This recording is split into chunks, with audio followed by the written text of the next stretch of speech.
And so before we kind of get into the process here, let's just kind of explain what values are, why they're so important, and why we even decide to kind of make the investment of time and resources and developing this and then sharing with our team. And we'll also talk about how we're planning to use our values, because this is not something that you just create and kind of file away. This is something you actively want to actually bring into your business, because that's where the real benefits come from. So just to begin, what are values? And this is not going to be the Webster definition of values, because quite frankly, I haven't checked what the Webster definition of values is. But for us, this is what we believe, right? It's how we operate. It's the kind of the core of what is important to us, what we then use to make decisions. And I don't know, Sam, what else would you add to that in terms of how do you think about values and what they are to the business, without actually getting into the specific values just yet? Yeah, no, for sure. We'll get to the values in a bit.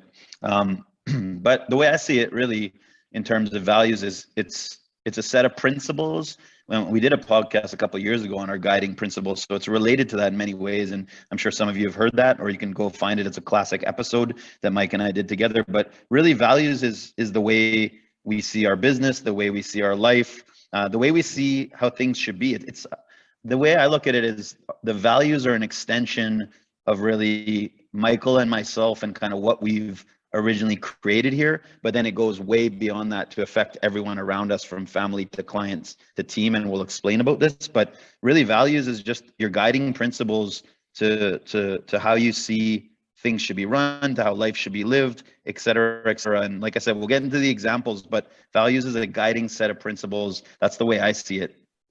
Yeah. And in terms of why you might want to do this, there's a lot of benefits that come with developing your values. But just to begin with, if you're not clear on what your values are, it's going to be very hard for you to, number one, take on the right kind of clients, because when you understand what your values are, you can start to see whether the clients that are coming into your world have those same values, share those same values. And if you haven't actually defined what your values are, you might start to see that you're taking on all kinds of work with all different types of clients that don't share the same set of values. And therefore, you're not really enjoying the process of working with them.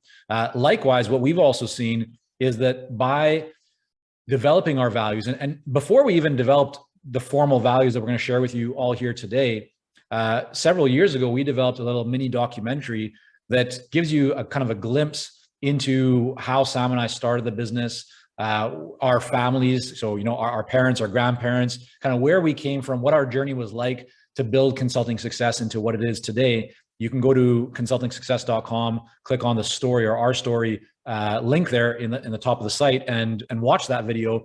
But around that time, when we started working with a mentor of ours to really start to figure out how to communicate and tell our story, that's where we start to actually see the benefits of communicating our values, of sharing our values.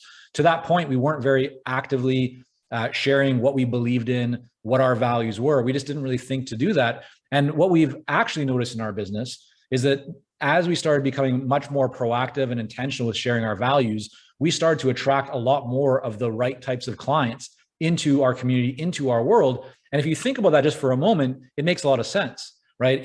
If you put out what your values are, if you put out into the world what you believe in, there will be some people who look at that and they're turned off by it. It doesn't resonate with them, and therefore they're not going to engage with you. But that's okay, because they're not the kind of people that you would really want to build business with or engage with, because they don't share the same values and beliefs.